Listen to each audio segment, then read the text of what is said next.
Greetings, fellow investigators, and welcome back to our video podcast, Into the Darkness, where my friends and I are playing the Call of Cthulhu role-playing game. I'm your host, Thom Raley. The scenario is Frigid Fathoms. It was written by Andrew Hindenburg, and it's been adapted for Call of Cthulhu by Tyler Hudak, who is also our keeper of arcane lore. And this is a one-shot. So without any further delay, let's begin our journey into the darkness. Tyler? Excellent. So, welcome to the Silent Service. You are all officers on a World War II Baleo-class submarine. Before we get into the scenario itself, there are a couple things that we need to determine. The most important thing that you all need to determine before I want you to start introducing your characters is, what is the name of your submarine? It should be the USS something. They're usually named after a fish or an aquatic mammal of some sort, but what do you want the name of your submarine to be? Captain Pearson? What do you think? Like a kraken? Starfish? Barracudas are cool. I like that. Okay. So you're all... Captain, your comms are off. Thank you, Chief Engineer. Yes, platypus. Platypus. Okay. The USS Platypus. Okay, I like that. So you are all officers on the USS Platypus. It is towards the end of World War II. We'll say, middle of the end. So we'll say 1943, late 1943 is when this takes place. The exact date is kind of irrelevant. Your submarine has been charged with patrolling the South Pacific, specifically kind of the southeast Pacific around Cape Horn of Africa and so on. That's where you were at. That far east. Okay. Yes. You received a notification or a request, or I guess it wouldn't really be a request. Actually, before we get into that, I forgot. I apologize. Why don't we introduce who you all are, starting with Captain Pearson, the captain of the boat. Hello, my name is Howard, and I am Captain John Pearson of the Platypus, USS Platypus. All right.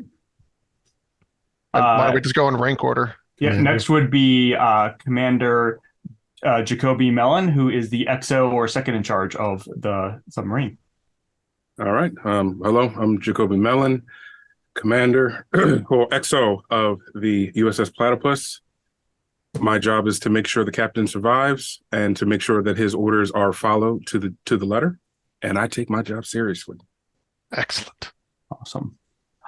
Next, the other three of you are all lieutenants, so you roughly same level of command. So first we'll go with Lieutenant Commander Elias Schwarzkopf, assuming I pronounced that right. Yeah, Schwarzkopf, Lieutenant Schwarzkopf. Well, I'm in general mostly Commander Jacoby's assistant in everything that he needs done. I was born in Honolulu, Hawaii, and I currently reside in Texas. I don't have the Texas accent, but I don't have the Honolulu accent either. I speak a number of languages. Other than that, just naval officer. Awesome. Next is Lieutenant Chief Engineer Jim Richardson. Yeah, I'm Jim Richardson, originally from the Lower East Side. I was trained up as a radio man, actually before the war. So I operate the comms, the surface radar, the undersea radar, keep everyone in touch with everybody else, keep the code straight. Got a really good callus on this finger from tapping the Morse code. Awesome. And then last but not least, Lieutenant Clark Robichaux. Is that yes. correct? Yes. I am the weapons officer on board. Yes. Lieutenant Clark Robichaux. And just to make clear, with my very limited knowledge of World War II submarines, the weapons officer was mostly in charge of things like the torpedoes, the big guns on it. There is a small, so none of you have small arms on you. There is a small arms locker in the submarine. However, the only people who have access to that or who have the key to it is the captain and the XO. Nobody else would have access to that. I did send over a map. If you kind of look, you can see where like the magazine is. The small arms will say is within there. The small arms locker is within there too. And there would be pistols, rifles. There's always a chance that you could get boarded, or you would have to board an enemy vessel, and so that's why you have those. Okay, perfect. So, like I said, it is mid to late 1943. You were in patrol of the South Pacific, where 48 hours ago you received a command from HQ to head towards the Ross Sea in the Antarctic under the ice. Passing naval vessels had picked up a suspicious signal that they think might either be German or Japanese in origin. And so they want you to go and check it out. That was 48 hours ago. You have since then been steadily moving towards the coordinates that you were given for the signal, mostly on top of the sea. You haven't gone under. You didn't go under for most of the trip because that's the fastest way that you can travel. You didn't encounter any enemy vessels. A couple fishing ships, maybe trawlers, or nothing out of the ordinary until you got approximately 50 or 60 miles away. Once you kind of entered into the Ross Sea, there is a huge ice sheet there, and so you dove under and went under, started slowly heading towards the signal, the coordinates for the signal. So with that, we'll say that you are approximately an hour away from the source of the signal. With that, I'll open it up to you. I'm sorry, you said an hour away from the signal? Correct. Does the whole crew know like the situation, or is it just the officers? How does that usually work? How would you like it to work? There are approximately 90 men or 90 sailors within the submarine in total, and it is very cramped. It is very hot. It smells of diesel fuel. When you go underwater, it's not really good conditions. So, Captain, I guess it would be up to you if you would want to, let the men know what the mission was. Well, it's a stressful situation, and the last thing we need is rumors and hearsay misguiding people. Just explain what we know. Heard possible enemy activity down south near the Antarctic. That's where we're going. Okay. It's our job. And you actually telling that actually does boost morale a little bit, because it's kind of like a secret mission. Everybody kind of gets a little bit excited for that. You're normally patrolling, going under. You haven't seen a lot of action lately, and so it's actually kind of gotten a little boring. And so this kind of boosts morale just a little bit. Everybody's a little bit excited. I'll say too that you all are kind of in. I'm not quite sure, or you're in the control room, which is about in the center of the submarine. If you can imagine where the periscopes are, that's where you're at. You do have consoles to be able to see what's going on in the ship, mostly just lights and gauges. This is World War II. There are no radios to the front or aft of the submarine. It's instead of like radios to talk back and forth, you'd actually have pipes that you would talk into, which would echo through and so on.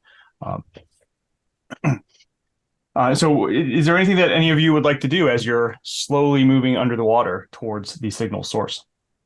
Yeah. Captain. Please. No, please, XO. No, I was just gonna pass the captain just a report, and I'll just say, as ordered, Captain, we are moving at a steady 8 knots, bearing 150, ready for your orders. Excellent. Thank you, XO. Captain, Sonar, any context? Are there any? Yeah, passive only. There was active sonar in existence at this point in time. It had just but been invented. that's ringing the bell, telling people where you are. Exactly. That's why I'm saying passive only. It's a hydrophone. Like, do you hear anything, basically? Lieutenant, give me a listen roll. Not for well, actually, Lieutenant Jim, are you the one who's listening? The communications room is right next to the control Sonar. room. Yeah. For sonar, yes. So would you be listening? Would you have somebody else listening? This is a curiosity, and it gets boring when you're under sea. So I'm happy to be trying to monitor the sound, be the first one to figure it out. Okay. Yeah, go ahead and give me a listen roll. That's probably the best equivalent for this. That is an extreme success. I rolled Awesome. a 7. Yes. So as soon as you go underwater, you start to pick up the signal, and you've been traveling a little bit underwater, and so you've been able to hone in on it pretty well, and you notice that where the coordinates you were given don't quite point to where the source of the signal is coming from. It's a little bit off.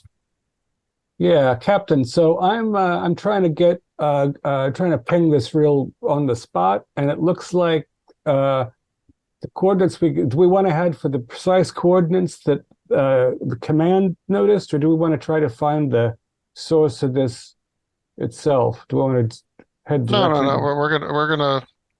We're gonna follow the sound. So, XO, make it so. Have helm change course, please. Yeah. So it's 2 degrees of 8 minutes south of there, and just a smidge east. As I'm picking it up now, is there any sense that it's moving, or does it seem very static? No, it seems very static. It's definitely not moving. You as soon as you change course, it's almost like you honed right in on it. The signal becomes stronger, and it does not deviate from where you're going. So it doesn't. It almost your gut tells you that you're not dealing with some type of ship or vessel unless that vessel is just staying in one place. It seems more like a beacon, like Potentially, yeah. Yeah. And is the signal what does it sound like? Does it sound like an engine? Does it sound like a cry? Does it sound like bubbles? It's nothing that you've really ever heard. The best way that you can describe it is it almost sounds like a high-pitched grating of rock against rock, but it's not like a volcanic sound, or it's not like an earthquake. How the ground would grind against each other. It's just very high-pitched, but you can't think of any other way to describe it. And it doesn't sound like an intelligent signal. It doesn't sound like a code. It sounds like something mechanical, maybe. Yeah. It fluctuates in volume. So it will kind of go up and then go back down, go up and go back down. It probably cycles like that. You would probably guess like maybe every 5 to 10 seconds. As a pattern? Or is it random? Roughly a pattern. It will change every once in a while, but it's roughly it kind of increases in volume and then decreases in volume, increases in volume, and so on. And it doesn't go to the exact levels each time, but roughly. Yeah, I wonder if it's some malfunction in enemy sub or something. Maybe they tried to rise up out of the ice and got themselves banged up real good. Maybe it's a base on the ice. Sure, it's not just whales fucking. Very funny, Lieutenant Commander. No, it does not appear to be cetacean in origin. Let's proceed. A base on the ice. That would be difficult. And also, why would you make a base on an ice shelf when you actually have Antarctica land right there? You know what? Because the lieutenant rolled so well, you can tell that it's not coming from the surface. The submarine is submerged. It's definitely coming from underneath the water. And you're under the ice shelf right now. To let you know, the Ross Sea goes, the soundings that you've gotten from Naval Command and the maps you have show that I mean, obviously the depth would vary, but the Ross Sea goes down to at least 900 feet. To let you know, the submersion depth or the crush depth of your submarine is around 400 feet. Although that's the test depth, you know that you could go lower if you needed to, deeper if you needed to, but nobody really knows what that depth is. Nobody really wants to find out by being squished by tons of seawater. Exactly. Is there anything at all on the charts in this area of the Ross Sea? Nothing. Is the ocean depth charted here? I mean, kind of. You would know that it's charted, but those charts probably aren't really reliable because this area hasn't really been explored too much by submarines or boats. You know, it's covered by ice most of the year, and so. Well, we're not about to run aground. I mean, no. Yeah, okay, but we also don't know if there's an abyss or something below us. Exactly. Okay.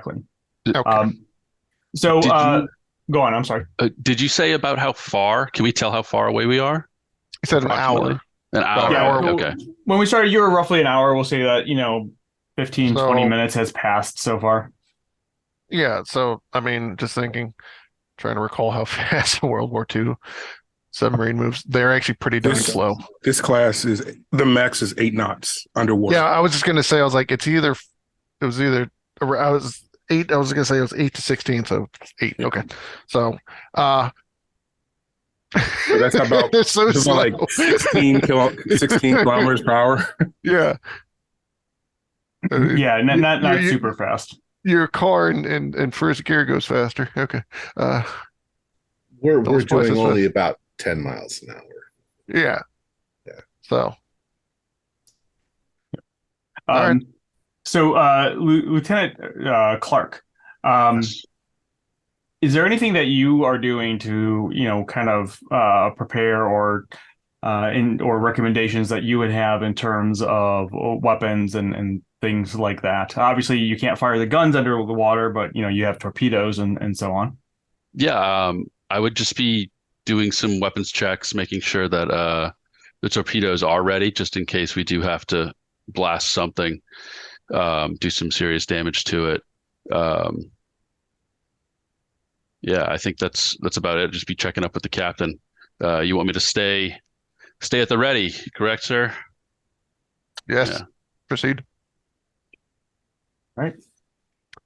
So, yeah, all of your checks go without issue.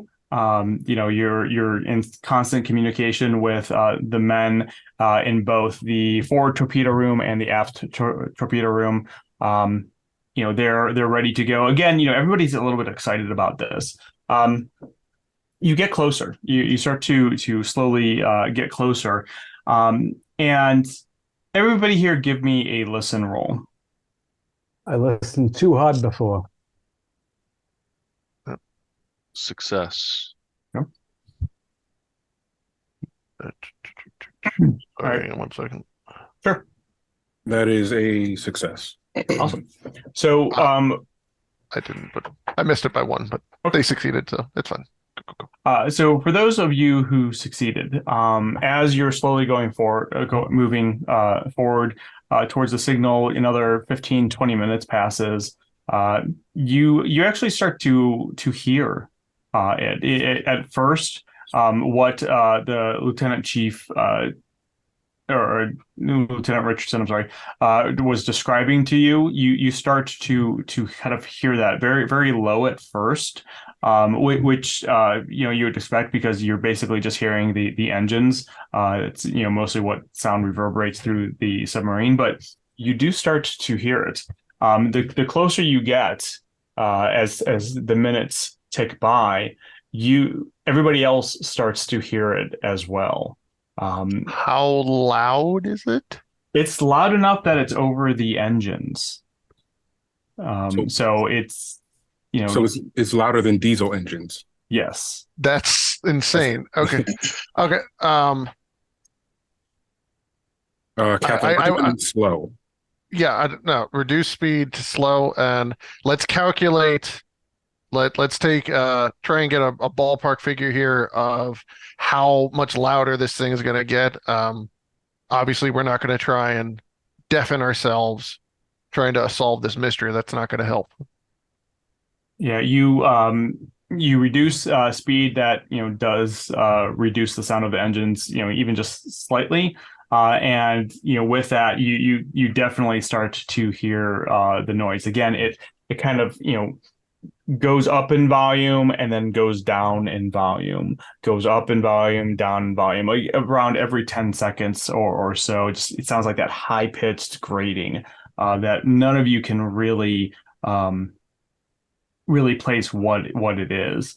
Is it regular? It's fairly regular. Like mechanical in some nature. Not necessarily mechanical, but it is regular. It's not like do like that type of mechanical, but it is like it goes up, down, up. I'm just gonna. I know you said there's no radio, but as best as possible, just address the entire ship. Like, all right, everyone, we're hearing this. It is odd. That's why we're here. We're gonna figure this out. Stay frosty. And you can tell even the men that are in the control room with you, they're getting a little nervous. Nobody has ever really heard anything, like this before. So you said you slowed to half speed? No, we went to slow. To slow, okay. So you start to slow, almost idle. Yeah, right, and you're just kind of creeping along. Are you just gonna go like that the rest of the way, or what's your plan here? I wonder, Captain, if we want to try to circle around the thing and get a sense if it's directional at all, like it's some sort of beacon, and that's why it's so loud. Maybe we're behind it. I think that's a fantastic idea. Proceed. I'd like to get. Is it possible to get a temperature water reading or water temperature reading? Yeah. Oh yeah, absolutely. You probably have those. It's a type of sensor somewhere. The temperature of the water, I mean, you're in the Antarctic. It's salt water, so it's very cold. It's just above freezing. Okay. And I don't know. I mean, I'm assuming we're so far down that the water would be pitch black or close to it. So there's probably no point using the periscope. I mean, technically you could. You do have running lights on the sub.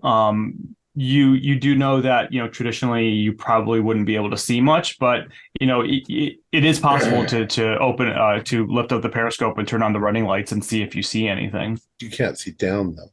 You can't see down. You could see straight ahead, or I guess technically in 360 as you turn the periscope. Well, what we're going to do is we're going to circle around, and at first we're not going to turn on running lights because.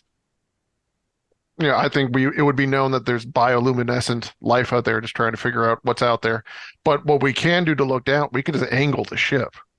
Okay. Yeah, you could absolutely do that.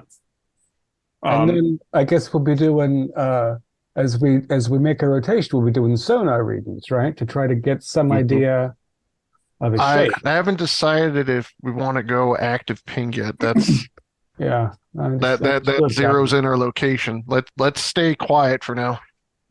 Understood, Captain. If that thing can hear us over its own noise, it's got great fucking ears. Well, my concern is we're not the only ones who would have heard this. Who else is out here? Understood, Captain. Yeah. Okay. I'm gonna have the boys in the weapon rooms load up a torpedo or have them ready to slip it into the chute, so it's ready to go whenever we need to press the button. Okay. I'll have the helm. We'll increase speed and then we'll start going down bubble. How many feet did you want? Like, how far down did you want us to go? What depth are we at already? Just so I think we're somewhere around 100, 150. Okay. So, Captain, how far down? Well, how far down is the ice sheet? The ice probably only goes down like maybe 10, 20 feet from the top. It's a pretty thick ice sheet. You could probably I'll say there's a possibility that if you like blew ballast and you needed to get through the ice, you might be able to break through the ice. So it's not like as thick that you're not going to be able to do that.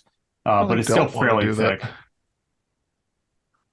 Sounds like a great way to break your conning tower, or your periscopes.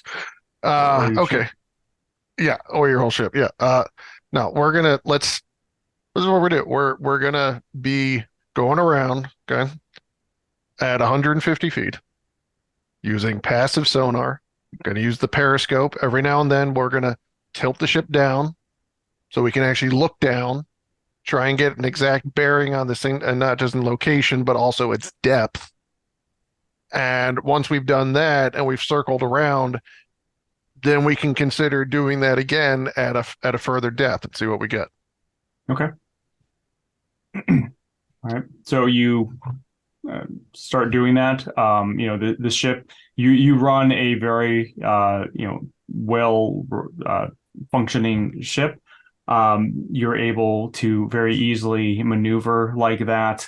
You're not going anywhere near the bottom of the ocean, so there's no, or the sea, there's no worry about you bottoming out or anything like that. As you start kind of maneuvering around, Lieutenant Richardson, you definitely hear the change. So as you're kind of like going around the side of it, or where you kind of going away or maneuvering away and down, you are able to kind of pinpoint that, first off, or confirm that the thing, whatever it is staying in place. It is static, because as you move, the direction of the sound where it's coming from kind of moves to where you would expect it to. Captain, are you going to raise the periscope to look at all? No, I said that we're doing Okay. that periodically. All right, sorry. I'll be raising the periscope, so you're just gonna be looking, and so it would be naturally, you're seeing what's straight ahead and around you, but also I'm just gonna have the whole ship angled down. Right. I mean, you can't go like that; that'd be insane. Right. But just Okay. what can they do? What, 30 degrees? Okay. Yeah, sure. And as that happens, everybody, kind of holds on, because the ship is literally, your floor is literally going down at an angle at that point. Right. Go ahead and give me a spot hidden roll. All right, you got it. Ooh, I think that's a good one. Hang on. Sorry, character. That would be a regular success. Awesome. So at first you don't see anything as you're doing that. So the first time you do that, there's nothing. It's pitch black out there, as you would expect. You are a couple hundred feet below the ocean. There's little to no sunlight that would reach to this level. Very few bioluminescent anything there. Every once in a while, you may be able to see like maybe a foot or two in front of the periscope, and a fish would go by, or plankton, or something Well, in floats that by. case, hit the running lights. You do that. It does provide a little bit of illumination, but again, not a lot. However, that's the first time you do that. You go another 10 or 15 minutes. You do it again. You've gone farther. So let me ask. So which kind of direction are you going around it? So if you were originally traveling straight ahead, would you be kind of trying to go to the right of it or the left of it? What would your plan be? Probably clockwise. Okay, so are you going around to the left first, and then okay. So you do that. So you do the first time. Yeah, let's say at about 15 minutes in, and if I'm wrong on this, just tell me. That's when you don't see anything. You go about a half an hour. So you would be roughly based on the Lieutenant Richardson's figures, you'd be roughly, I guess, next to it, maybe a quarter mile away in the ocean to it. As you go down and as you kind of tilt your periscope to that, you do see a reddish light, a reddish glow in the distance of where this thing would be, where the sound is coming from. And it's only brief. For one moment, it's flashing. Yeah, maybe like a couple seconds, maybe like 3 to 4 seconds. However, when you see that, and the rest of you kind of notice this as well, you obviously don't see it, but the sound stops for a second. So you see the glow and the sound just ceases. And then the glow goes away and it starts back up again. Y'all hear that? Yeah, I can hear it. and not to the whole ship, but I'll write it down and have a crewman pass it along in a folded note if I have to, just explaining what I saw, just so open information amongst the officers. That's very odd. How far down does this whatever it is appear to be? So you were at about what, 200 feet? Yeah. Is that what it would have been Because roughly. you can only go down to about 400. Right. It would have been roughly the same depth as you. Maybe a little bit higher. And that's not the ocean floor. It's just sitting there in the water. Yes. If you had to guess, it was kind of in the water. The depth charts that you have, again, they're not necessarily accurate. Show that the ocean or the sea floor here is probably between 700 to 900 feet. A beacon of some sort, or a Well, if we're gonna get any closer to this thing, a mine? Yeah. well, that's why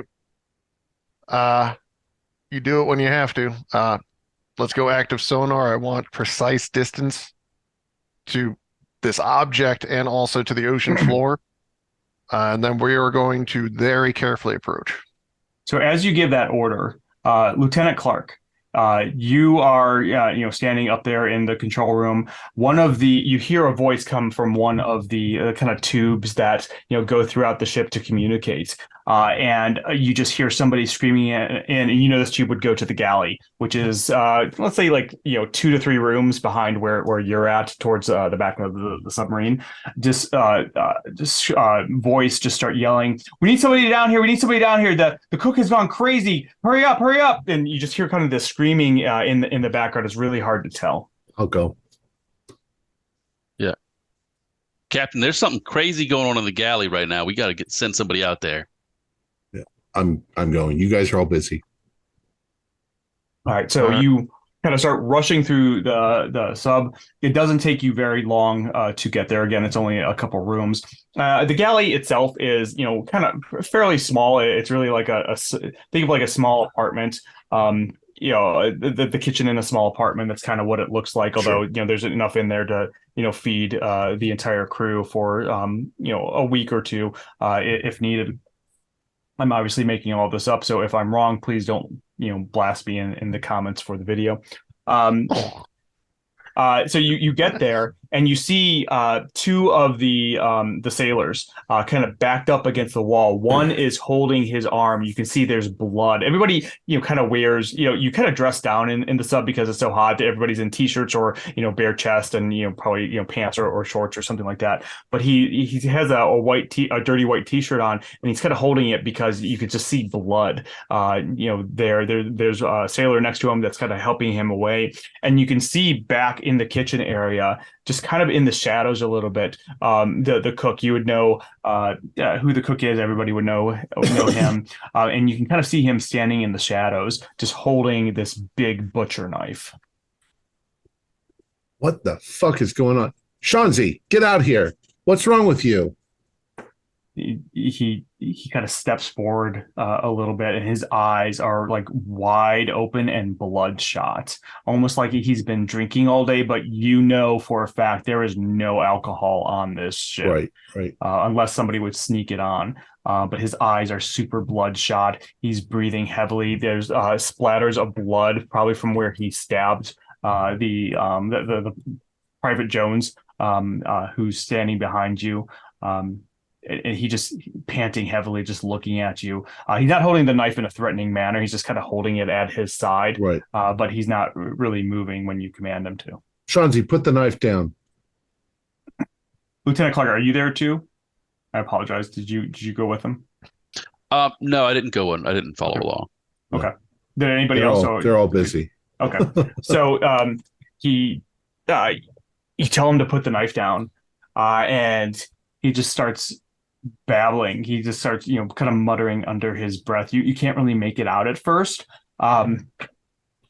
and then as you can't really make it out because again you're not moving too fast, so it's not really the sound of the engines. It's more of that noise from whatever it is that's kind of drowning him out. However, when the volume of that noise kind of dips down, you can kind of hear him, and you can hear him saying, the tendrils. The tendrils are going to reach into me. They're going to get me. And then the volume raises back up, and you see his mouth moving, but you can't really make out what he's saying. And then it goes back down, and he's kind of repeating the same thing, just talking about these tendrils that are in the deep. They're always in the deep. But they're coming up. They're coming up towards us, and his eyes are super wide. Okay.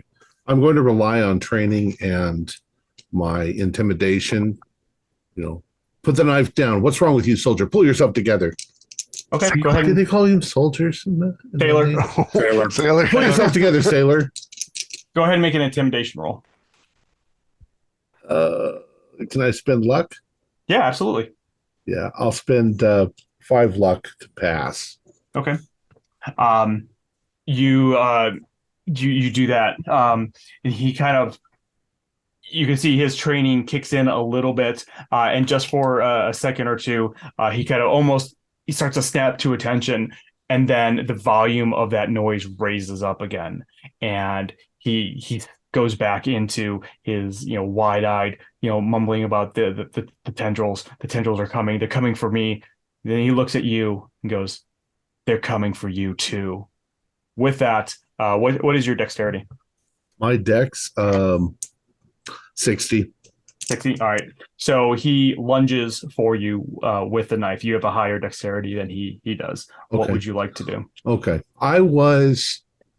Somebody's in distress like this. Somebody's freaking out and they've got a knife in their hand. I'm sort of always readying myself. If he lunges at me, I'm bringing my foot up and kicking him in the chest. Okay. Go ahead and roll, and I'll even say that because of your intimidation roll and because you're ready for this, you've kind of been trained for this, you get a bonus die to that as well. Okay. Oh, this is hand-to-hand brawling. Okay. Yes, brawling. Yes. 17 is the best. That's a hard. Awesome. So he lunges at you, and yeah, you just kind of back up. You said you were going to kick him? Yeah. All right, so he's more or less running into my foot as I kick him forward. Absolutely. You get him square in the chest, and he's not the best shape. Even for a sailor, he's a little bit pudgy, not like fat or anything like that, but he's not in the best of shape. You hit him right in the chest. It causes you knock out the air out of his lungs, and he drops the knife and just kind of crumples to the ground. He doesn't offer any resistance as he crumples. He just kind of falls to the ground. His arms kind of clutching his head, gasping for breath. I grab the knife and I look over at the uninjured sailor and just sort of give him the twist of my head and the eyes pointing, we're going to subdue this guy. So he needs to help me. Okay. And it takes him a second because he was a little bit in shock. These are both kind of newer sailors. This is probably their first tour. But he jumps in, kind of following your direction. What do you want him to do? Well, he and I are going to restrain the chef, the cook, and I probably don't have handcuffs, so no, you wouldn't. I would say that there are handcuffs somewhere, but in all likelihood, the weapons officer is the one who would know where those are at. Or we're going to forcibly get him to the brig and lock him in. I don't know if the sub would have a brig, but you would have something that you could put him in. Let's put it that way. Whether it's like a closet or a room somewhere, something that we can secure, something you can secure him into it. Do me one favor, as you're kind of actually, how are you and the sailor are gonna grab him? Are you just gonna pick him up and just start dragging him? I think we've got him by the arms, and drag, and we are on either side of him, forcing him down the. Okay. So let's say that the room that you're going to put him in is maybe a couple rooms towards the back of the ship. It's kind of like a little side room that's got one of the sealed portal doors that you could put him in. Maybe it's like an officer's room that is not in use, or maybe you're just going to throw him into an officer's room because they would get their own rooms. Do me a favor, give me a roll for the sailor. This is going to be a dodge roll for him. He has a dodge of 30. 98. So as you get to right to where the room is, you have to let go of him to open the door, to undo the porthole or whatever it is, to push him in. As you go and grab that and start to push the door inward to go in, the chef just pulls himself away from you and just bites down onto the sailor that's with you, right onto his shoulder. The sailor screams out in agony as the chef just tears away a chunk of flesh from him. What are you going to do? I'm going to punch the cook in the face repeatedly until he is knocked out. Go ahead and give me a roll for that. Brawling. 04. That is awesome. Yeah, perfect. I knock his head off. You absolutely, he looks at you and there's this just chunk of flesh hanging from his face. A second later, your fist connects right with his jaw, and he goes out cold. Okay. Go ahead though and give me a sanity check for seeing him do that. And we can also assume that there are other people on this boat. There's 90 people. Oh, yeah. So I'm yelling out also for a medic at the same time. Yeah. 20. Where is my sanity? Yeah, I've got 70. That's okay. So you lose 1. The soldier, the sailor that was with you, he's grabbing his arm. There are others who kind of rush to his aid and start taking him, to where the medic would be, the first aid room, or where they could, start patching him up. Right. He's bleeding, pretty badly, but you think he's going to be okay. You are again, the chef, you put him into the room, close the door, and it appears to be locked. Although, are you going to do anything to lock it from your side?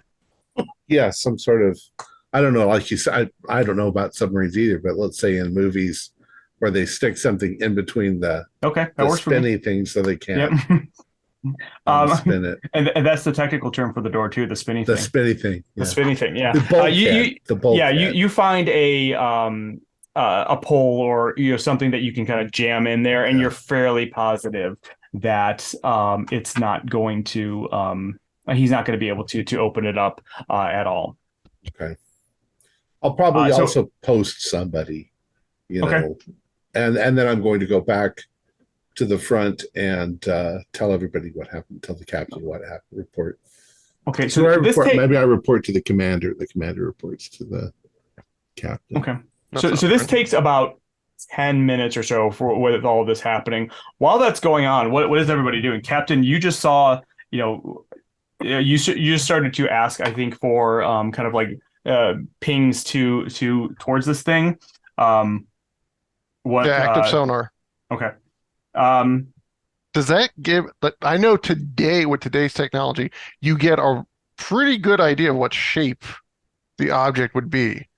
Does that work back then? I have no idea. I think I can give you a pretty good idea of size, and there'll be some, if it's more square than round, I'll be able to tell that from the waves that come off. If it's shaped like a U, that looks a little different. I'm not going to be able to tell you if it's a letter T or a letter L. Right. Okay. That sounds good to me. If it's a big sausage, then it's another submarine. Right. Yeah, exactly. That sounds good. So that's what we're going to go with. Lieutenant Richardson, give me a roll for that. Do you have mechanical or operate heavy machinery? I do not have operate heavy machinery. I've got electronics, mechanics, and radio. What's the highest of those? Radio. What is it? 64. Okay, yeah. Go ahead and roll that. You would be trained in this. You've got decent skill. That's a hard success. 29. Perfect. Awesome. So as you do that, it sends out an active ping to you start getting the information back, and it doesn't quite make sense to you. It doesn't make sense because the shape that comes back is mammoth, like size of a battleship mammoth. Not that doesn't make not sense. mastodon in shape. Yeah, it's and the shape of it. So in terms of how big it is, it's kind of that big. In terms of shape, you're not really getting a good shape for it. It's kind of best way I guess I could describe it would be amorphous, where it's not like oval, it's not square. It's the readings just aren't coming back giving you a definitive shape other than it's big. Captain, Commander, I also am a little distracted. There's a lot of screaming coming over the tubes, but I don't know. It might be something very irregular in shape, which could maybe be like a coral or something, so it doesn't have a nice smooth edge to bounce off, right? But it seems to be enormous. I'm wondering if it's displacing something or there's something else affecting the water, because we're going around it, and it seems like it's so big that we couldn't even be going around it. If that makes any sense at all. Does that make any sense? It does. So you said it's the size of a battleship? Yeah, it's Big. It's huge. Yeah. It's not a marine mammal. It definitely doesn't, it's not part of the seafloor, which I was kind of hoping this was some sort of tectonic thing. Maybe there was a very spiky, I don't know, something, but I don't know. Well, I wish we could get eyes on it, but all right, let's get closer. All right. it seems like it's static. Yeah. But there was that moment where it stopped signaling. Everybody And got that's that, when right? I saw, and that's, I'm not letting the that's crewman that note. I didn't read that note. Oh, wow. that's when I saw red. I don't know what the hell this thing is. I'm just quietly telling that it's like, but that's why we're here. So Just Captain, we're gonna go forward. Yes. What's up, Exo? Should we get some firing solutions to you?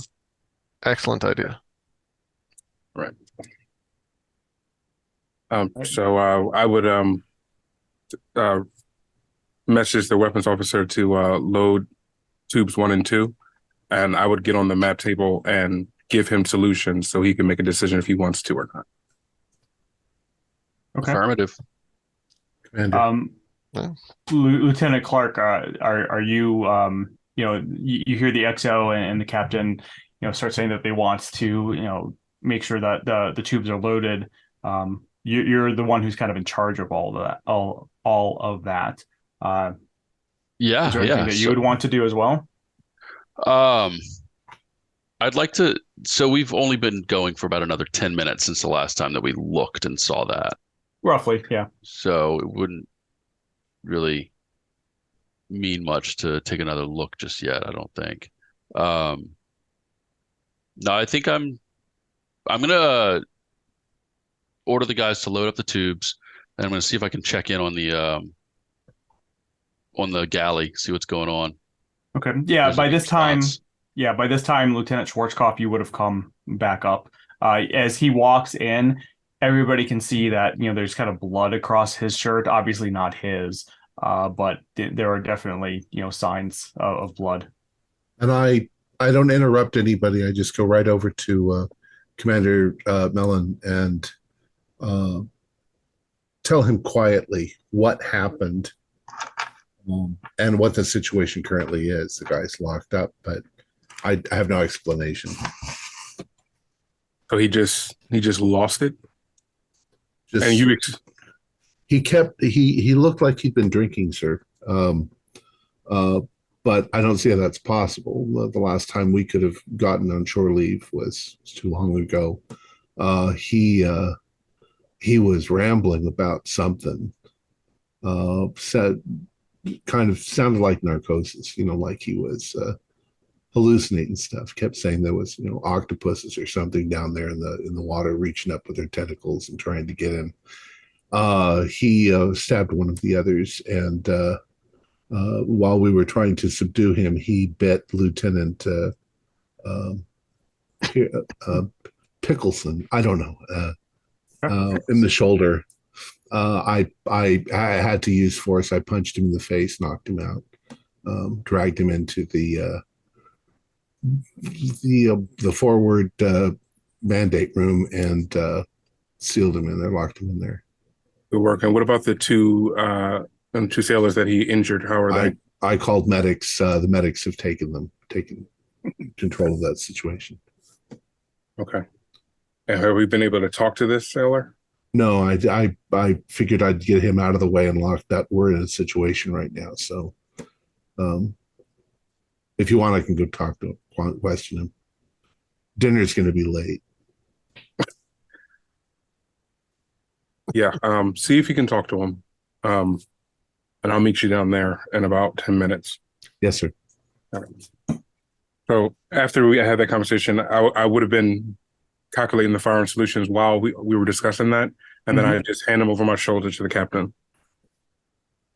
Okay. All right. So and, go ahead. No, go on. I was going to say is I would look them over and, and I'm going to assume that they're fine. And then I would give the go ahead and have the weapons officer ready to implement. Okay. You give the word, sir. All right. And so you're slowly, heading towards this thing. Were you still going at the same kind of slow crawl? Yep. Okay. And the silent service, not the super fast service. Exactly. So. And Lieutenant Schwarzkopf, you were going to head back to there? Okay. Yep. So you start heading back as you kind of leave. Everybody who's up in the control room, you start to slowly, head towards this thing. You could tell that you were, when you started to turn, you're roughly, maybe half mile, quarter mile away. Not necessarily too far away, and you're slowly going towards it. Captain, are you going to be using the periscope still to look, or okay? So and still, tipping the boat down. Okay. Not crazily amount. Take a look. Okay. So you are moving forward. You're doing that. You're not really seeing much again. And then after about 5 minutes, you see that red glow again, and it goes on. The glow stays for a little bit longer this time. It's more like 5 or 10 seconds, and it's actually a little bit brighter. In fact, brighter because I'm closer, or this is a change of behavior? Because you're closer, yeah, because Okay. you're getting closer to it. As that happens, again, you all hear the same thing as before, where that sound gets interrupted. And I'm not going to have all the officers, like, everyone come here, gather around the periscope. But, I'm going to let people take turns. Like, XO, come take a look at this. And, what do you make of it? And just circle around so that, we all have the same information. Take a look. And it's just. Yeah. And for those who are there and look in it, you can see it as well. It's this kind of soft, muted red glow that's within that's coming from somewhere. It's not like it's like a beam of light or anything like that. The water is definitely diffusing it, but it's definitely a red glow, and not that you've really ever seen in under the ocean anywhere. And again, as this happens, the sound that was rising and falling, it stops. It gets interrupted. And it's kind of unnerving because you've all gotten a little bit used to it at that point. Um, Hmm.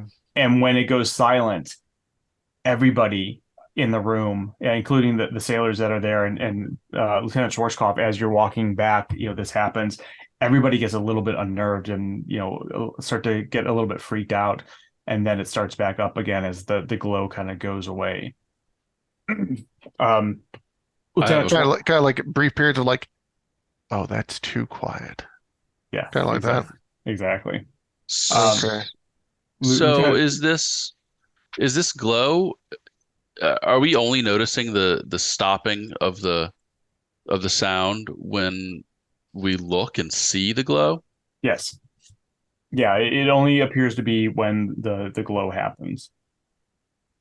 Um, Lieutenant Schwarzkopf, it takes you, a minute or two to get back to where you put the chef. The door is still kind of closed. Whatever you shoved in there is still in there. The sailors that you put on watch are still there, and they kind of come to attention when you get there and report that nothing has happened. Has he said anything? Have you heard him anything? He seemed quite out of his mind. No, no, sir. He hasn't said anything since you left. You can kind of tell too they're a little nervous. Okay. Well, hold on.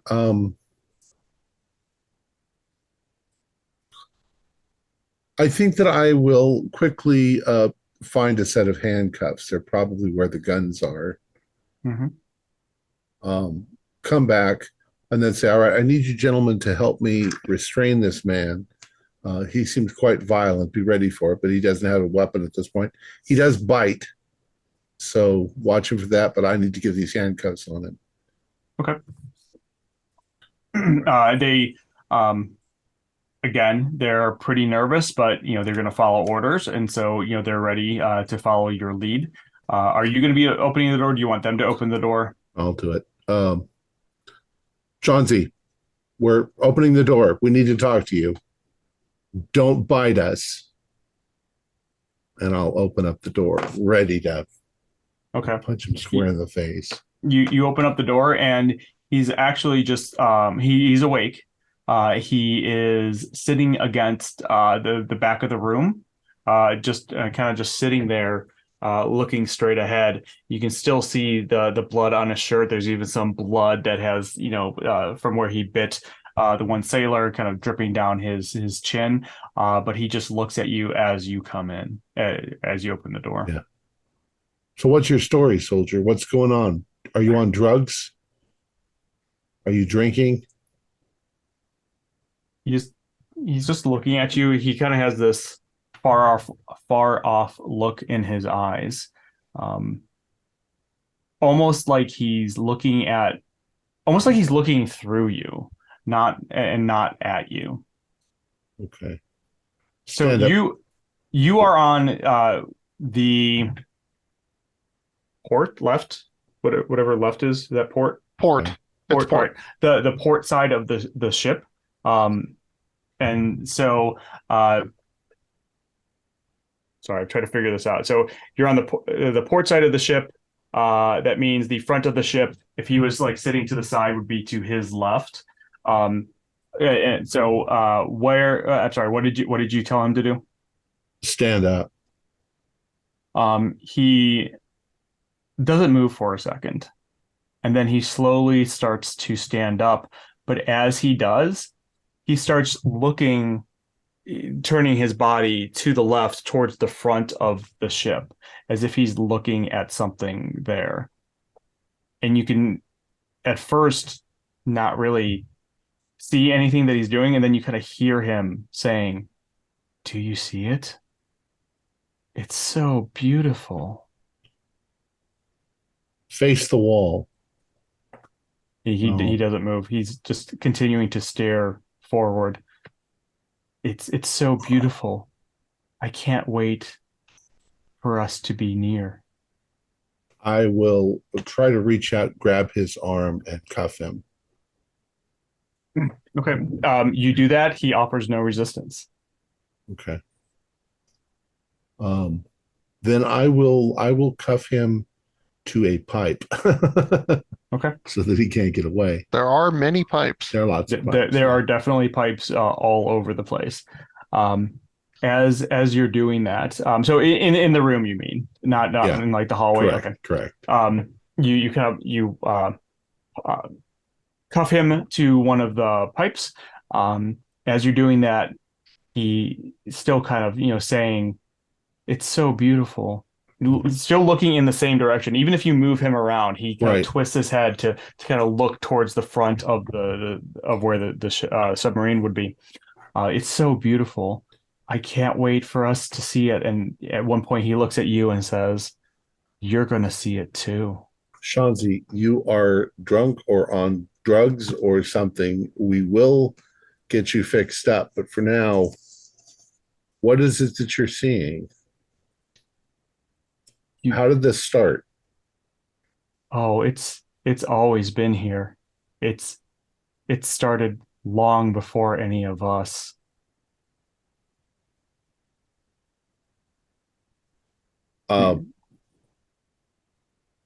Stay there, and I'm gonna close the door again. You just handcuffed him.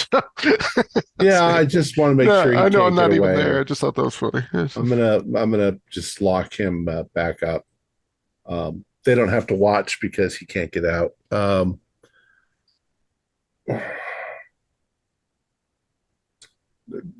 back to your. I'll say to one of them. I said, "Do you know where his bunk is?" Oh, yes, sir. Could you take me to his bunk? Yes, sir. And so starts taking you to where it's actually right near the mess hall. His bunk would probably be in the mess hall. I'm not sure if it matters, but one of the joys of serving on a submarine, you never go to a cold bed. They hot bunk. So yeah, they're shared. Yeah, I want to go through whatever stuff he's got and see if he's got drugs or something. Okay. I'll look under the mattress and where sure. people might hide stuff. Sure. Go ahead and give me a spot hit and roll. Okay. Is that? Let's see. Spot hidden. I will spend 2 luck to pass. You look through. You find a little bit of contraband stuff you would expect, somebody to sneak aboard because everybody kind of does it. It's kind of one of those overlooked things, just to kind of keep morale up and so on. But other than that, nothing. You really don't find anything like drugs or alcohol or anything weird or anything like that. So as this is going on, those back up in the control room, you're slowly heading towards this thing. What are you doing? I'm curious. So, Captain, when you say there's a red glow every time the thing goes quiet, well, I showed it to you. I gave everyone a turn at the periscope. Well, it was like 5 or 10 seconds. I don't know if I could get there. I'm okay. being persnickety about but and it's it's a keeper question anyway. Is there any shape to this glow? Not like something shining through a keyhole. No. I mean, but the water is probably diffusing it a lot. So it's all water.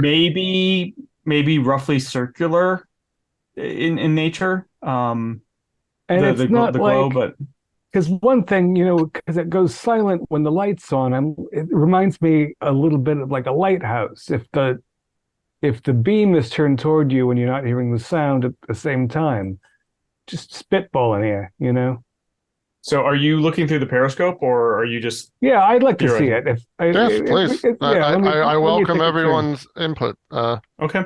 I appreciate it, Captain.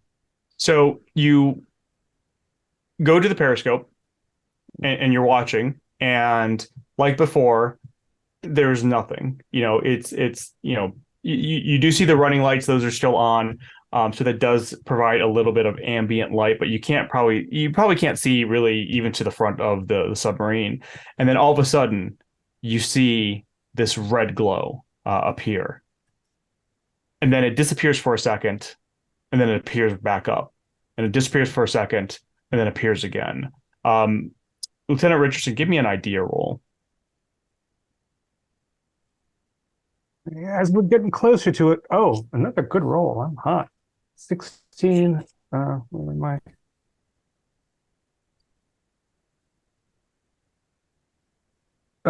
So that's a hard, but I can make it extreme with 5 points if it's really golden. No, that's good enough. As you see this happen, and again, the noises, as it's kind of the glowing ceases and then goes back up, the sounds are interrupted, not as much as before, but there's definitely an interruption that everybody can hear. It almost reminds you as if something was blinking. It reminds you of, and this sounds crazy to you, but that's the best way you can put it, is this some like big eye that was blinking. Yeah, however, are we sneaking up on a submerged Cylon? I know we don't know what that is, but yeah. Yeah, I think we need to get more eyes on this as we close it. I didn't get one blast of light. I got a short and a long and a short. Kind of like you were waking up a little bit. Except And as you describe that, the rest of you, except for Lieutenant Schwarzkopf, you're still kind of off, doing your thing. As you're kind of describing that, actually, the four of you, give me a listen roll, because you're kind of just Lieutenant Richardson. You're describing this as almost like a blinking of an eye or something similar. Blinking of an eye. Listen, you said listen, correct? Regular Yes. success for me. Here's a regular. Regular. Failure. Okay. Then, sorry. Those who passed, as the lieutenant is trying to describe this, you hear a soft sobbing, and at first you're not even sure that's what you're hearing, and then you realize that it's coming from Sergeant Lucas, who is one of the men in the control room who actually works with the steering and the speed and all of those controls. God, it's the helmsman. And his back is to you all. XO, relieve that man immediately. Aye, sir. So I'll walk over to him. I'm just like, sailor, come on with me. Are you just going up and like putting your hand on his shoulder, or are you just? Yeah, I mean, no. Well, I've been made aware of the one guy going crazy, so I'll walk up slightly hesitantly, but I'll try to get his attention, see if he'll turn around at least. Okay. You go up, you go and get his attention, and he turns around, and as he turns around, everybody else can see this. You can tell he was sobbing, or crying, but not tears, because there's blood coming from his eyes. So everybody, give me a sanity check. Not Lieutenant Schwarzkopf. You're not there. I mean, you can still give me one if you want, but. Fail. All right. So if you passed, nothing. If you failed, just lose one.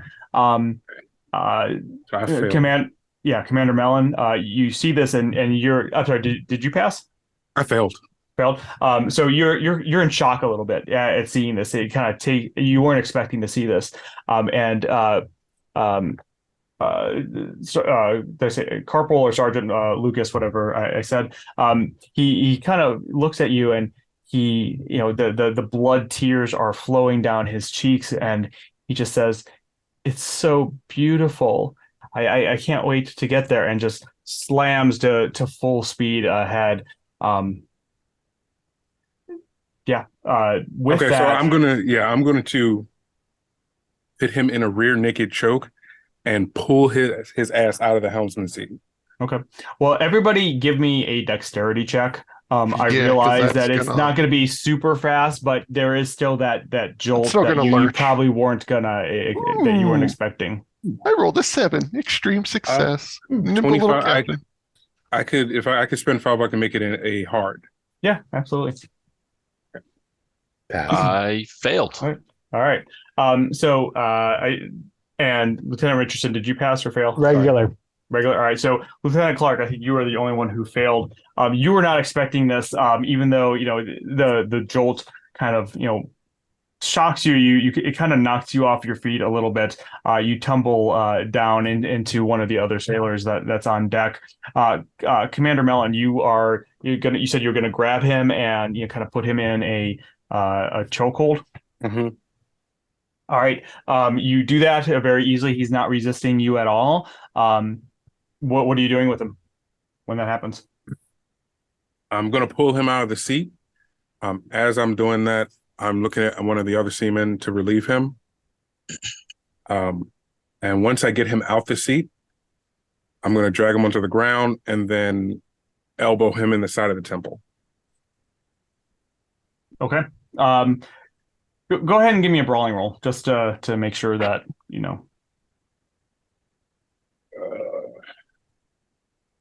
That's a fail. All right. How badly did you fail? Is that a Well, fail, the brawl's a 25 and I rolled a 66. Oh, so okay. Pretty bad. Yeah, but not a critical. So it's not a botch. Yeah, you hit him. It doesn't knock him out or anything like that.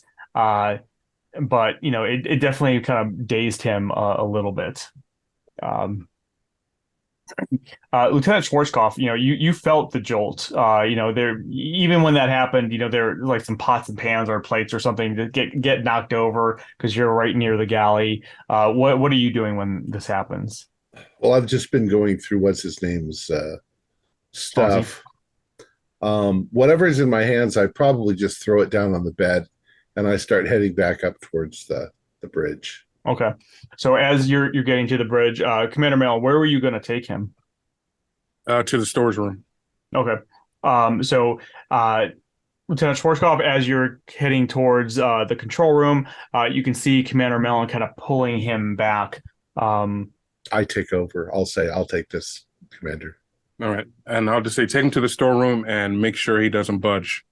Okay. And then and I'm like, Schwarzkopf, knock his ass out.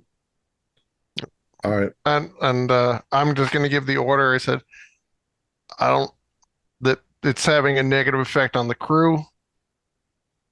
Turn us around. We're backing off. We're going to, Yes, sir. since we've already been put into a full flank, just hard to port. Turn us around. So right, we so were previously on 150, so he's telling us to flip. That would put us at 030. All right, so you give that order. Everybody who's in the control room, which I think is everybody again except for Lieutenant Schwarzkopf, And I'm on give the me way. Yeah. give me a spot hidden roll.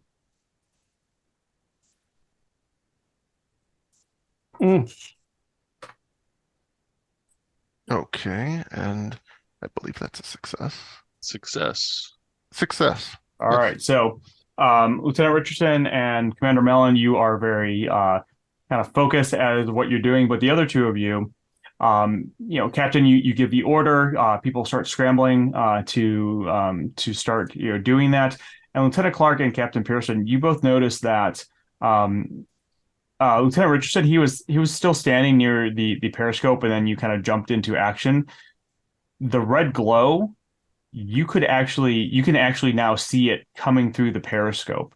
It's almost like it's so bright now that it's illuminating, part of the sub. There's the red light, the red glow is coming from the periscope. It's that bright now. Commander, as you go and to throw it in reverse and start giving the commands to start changing the ship's direction, you notice that the sailor at the steering wheel is having a lot of trouble trying to move the steering wheel. Like he's like straining his muscles, and he's not a weak person. He's pretty strong, and he kind of looks at you with this look of shock on his face, and he says, "Commander, I'm trying. I can't change direction." So I'll kind of yell back to the captain. Captain, we're in the cross current. So we've lost steering. But before the steering was lost, did we flip already? No, no, So we're still oriented you're towards still moving forward. I believe you also went and either tried to slow it down or the speed, No, I didn't. or I put it didn't. in I haven't reverse. ordered a slowdown in speed yet. But what I'd like to do is, and I would know this because my character is pretty high in mechanical engineering. Is it's not like a golf cart where you can just flip it into reverse and you're fine. Right. Mhm. So we're gonna, as quick as possible, but also be gentle on our engine. Is slower speed and then reverse. Okay. So I'll once he says that, I'll relay it to the engine room. Yeah. And I will also give the orders to load tubes 7 and 8 in the aft, just in case in the off chance we're actually able to flip, we'll be able to defend ourselves. But Captain, I think we need to fire on this thing. Let's see if we can back off first. If not, weapons free.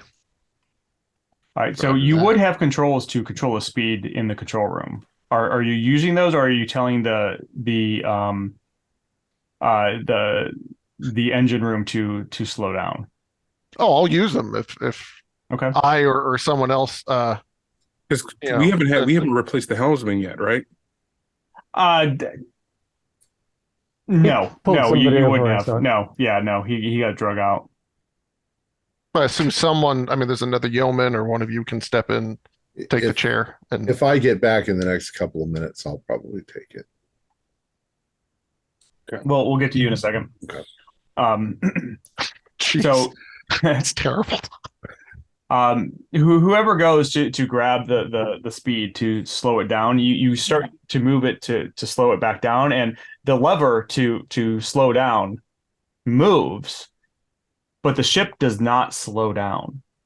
In fact, you all know what it feels like to be moving in the submarine, how fast it goes, even at full speed.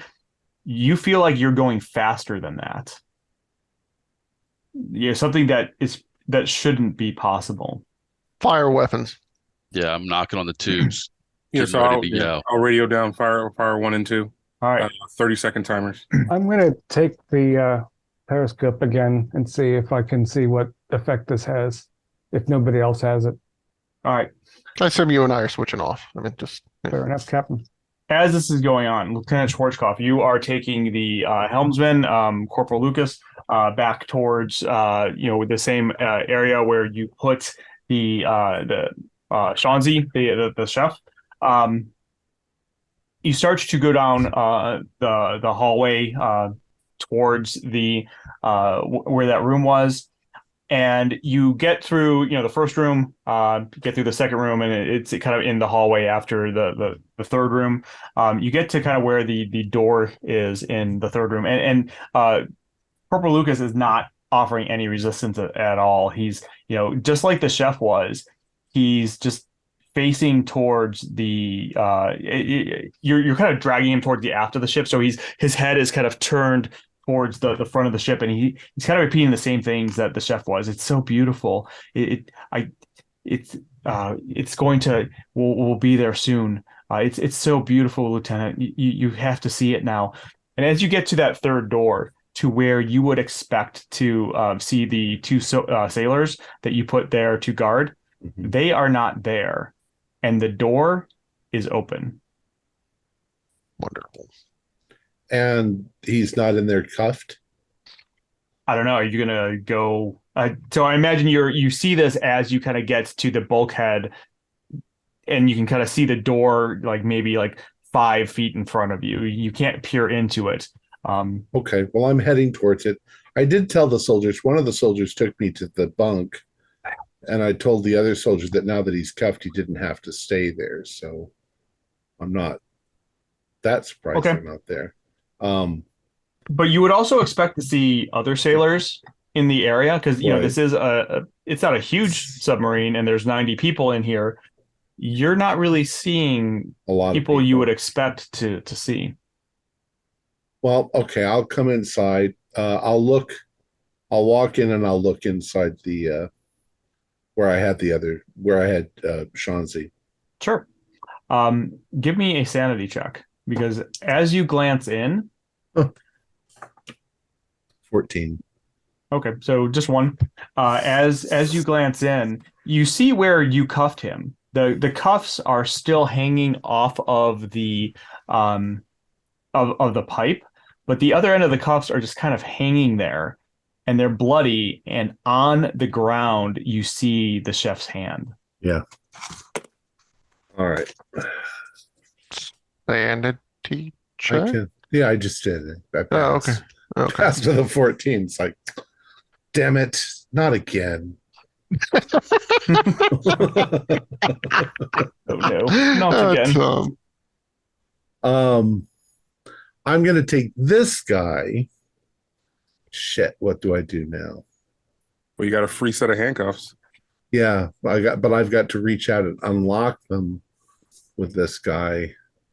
You stand right there and don't move, I'll say. And if he moves, I am kicking him in the face. And then I'll unlock the cuffs. I mean, you kind of, put him, to wherever, and he is very compliant. But again, he's just staring facing at the in the front of wind. the front of the This ship. is really weird. I will then proceed to handcuff him. This time, just maybe to the table. We're kind of in the galley, aren't we? So Yeah, close to it. yeah.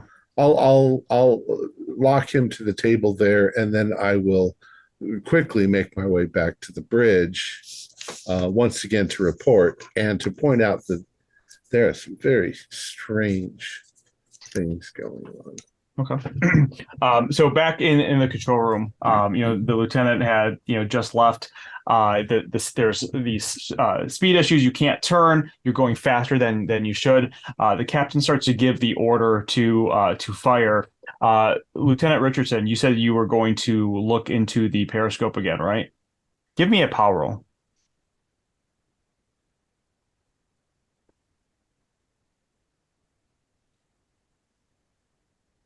Muted. You're muted if you say. 85 is a failure. All right. So you look into the periscope. You see the red glow. And as you look into it, it changes from a glow to this beautiful red light. It feels like you're absorbing in the light. It's warm. And while the ship the sub is hot, this is a calming warm. And the sound that you've been hearing, it changes. It changes to almost like music. And it's a calming and comforting music. And as you're hearing this music and seeing this red glow just absorb you, you can also see these almost like hands reaching out to you as you're looking through the periscope. And you know that the closer you get, the closer you're getting to whatever this warmth is. Captain, as you give the command to fire, the XO, Lieutenant Clark, you're giving the commands to fire. Up where you're at, you see the little torpedo tube lights that show that they're loaded, and they would change color to when they fire. Nothing happens. You give the order to fire. Somebody, I don't know if you would press a button or give the order for the weapons room to fire, but nothing happens when you do that. Is Schwarzkopf back? He is on his way back. He's not back yet. I need one of you to run down to the torpedo room. Yeah. Fire them manually. I'll you do have the communication tubes or whatever to the torpedo rooms. I'll ask them what's going on, but I'm thinking at this point they're just going to give me a bullshit answer. But so you kind of ask them, excuse me, through the tubes. yeah, torpedo room report. You just hear a voice come back and say, "Captain, it's so beautiful. Come see it, please. Please come." Do you see the lever right next to the tube? I can't destroy anything so beautiful. I'm heading down to the torpedo room, and I'm gonna grab a pistol out of the locker with your permission, Captain. And you Absolutely. probably run into me and grab me, and I'm coming with you. Yeah, Yeah, I would say at this point you run into. yeah. I feel Lieutenant, bad because every time you come up, I'm Commander- grabbing you from the other way. There's a lot of running around and stuff. Lieutenant Clark, and I hand you the key of the small arms. I said, please get a pistol for yourself and all officers. You got it. Yes, sir. Commander, I don't Yeah. understand it. They're acting crazy. I don't see any crew. It's like the crew have all vanished, or at least they're congregating something. They keep saying there's something ahead of the ship that's beautiful. I think they're in the torpedo room. I think they're trying to get as close to this thing as possible. I do have a few more tricks up my sleeve, but for right now, I just want to kill this thing, whatever it is, and get us Hey, out of here. Captain, have you had a look at this thing lately? As we get closer, it's I don't know, it's hard to describe. Have a look. Can I? If it was D&D, it'd be like an insight check. Like, what would that? Psychology? To see Yeah, if he's- psychology. Yeah, just go to ahead. see if he's being a little like drink the Kool-Aid. Okay. Sure. Yeah, go ahead and Yeah. give me a psychology roll. Okay. Actually, give me a psychology roll, but Lieutenant Richardson, what's you're either doing persuade or charm. Turns out I'm pretty persuasive. All right, so you give me an opposed persuade roll, and let's see who rolls better. Well, I got a hard success on persuade with a 20. And Captain, what did you get? I got 30. But is that a regular success or a hard success for you? I'm 5 away from a hard success. I'll spend Okay. luck.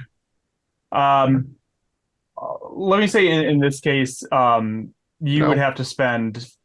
I don't remember quite what the rules are for opposed rolls when you tie, but I think it goes to then whoever had the better roll. So you would actually have to spend a lot more to equal or beat him. So that's up to you. You'll have to spend more than just 5 to do that. No, it's how it rolled out. So Okay. So I believe him. So yeah, you believe him. He it sounds like he wants you to look at this, that something has changed or something like that. I think you'll find it pretty interesting. I'll take a quick peek. All right, so you go up. So long, Captain Pierce. You go up. You take a look. Go ahead and give me a power roll as well. All right. That's a 43, and I don't know this character. Oh, yeah. Okay. So that's 3 away from a hard success. Okay, so you look. You can tell that the glow has intensified. You're also, as you're kind of speeding towards it, you're also starting to not necessarily get defined shapes, but you can tell that the glow is definitely kind of Stronger. stronger, but orb shaped, eye shaped potentially, and the mass around it, you can just tell that the mass around it is big. It's very, very big. Lieutenant Clark, what are you doing as the Commander Schwarzkopf and Commander Mellon are going to the magazine? The other two are looking at the periscope. What are you doing during this time? The captain wanted me to go run and grab the guns. Small arms. Yeah. Small arms. Small arms. Okay. So you're going with the other two to go get the small arms. Okay. So you all head towards the small arms magazine. The XO has the key to that. As you're going through, just like what Lieutenant Schwarzkopf described, you're not really seeing anybody where you would expect them to be. Where people should be at their posts, they are no longer there. You get to the magazine, where the small arms cabinet. You're able to open it up. What would you like to grab? There's pistols. There's rifles. I'll grab a pistol, and I'll Yeah. hand one to. He already has it. Never mind. There's multiple, so you could each have one if you wanted. So I would assume there's enough, one for each officer. Yeah. Oh, absolutely. There's probably 20 or 30. Okay. there's enough guns. for them on the crew. Probably. Yes, exactly. So I'll look at Schwarzkopf. I'm like, we have to fire those torpedoes. Whatever it is out there, it's got people enamored. Yes, sir. No matter what, do not let anyone get in your way. Fire those torpedo tubes. Do you understand? Fore or aft? Four. Have we flipped? No, you're still going we forward. couldn't. Okay. We're like calling this like red eye tractor beam thing. So yeah. I will immediately go forward and hit the buttons and shoot anybody who gets in my way. All right. So as you all are, you come out of where the cabinet is, you make it back to the control room. Did you grab weapons for everybody? Yeah. The officers. Yeah. So the five of you, basically. Yeah. Okay. Yeah.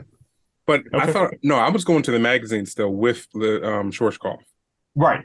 So you've gone there. You've gotten the guns. No, I'm using the wrong terminology. Oh, torpedo room. Torpedo room. Yeah. The torpedo room. All right. So the magazine where it is, it's towards the back of the ship. It's like one room or so behind. So you would actually have to go to the back one room, grab the guns, and then you would head towards the front of the submarine, passing through the control room as you went. Okay. All right. So we got so Captain and I both have the guns, and the rest of you going up to the torpedo room. Yeah. Okay. So as the three of you the three of you start going towards the front of the submarine, you get into the first room, which is the pump room. I don't know. You're going through a couple of rooms. Again, you're seeing the same thing as you get to the bulkhead, the door to the torpedo room. You can see that it's closed. There is a like a little window porthole that you could look through. Yeah, I'll look through the So you look through. Go on. I'm sorry.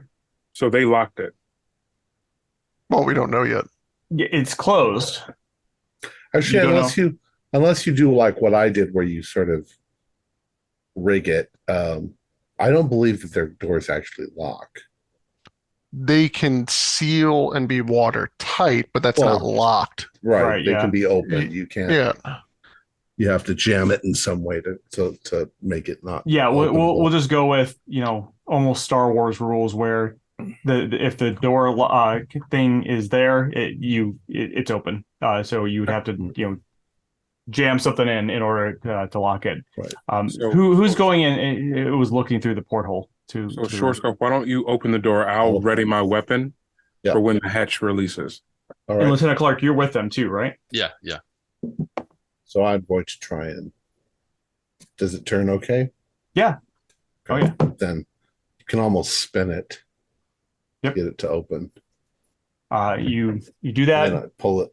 You pull it open. As you all look in, as you pull it open and you look in, you can see the front torpedo room is just cram packed with probably 20 or 30 men.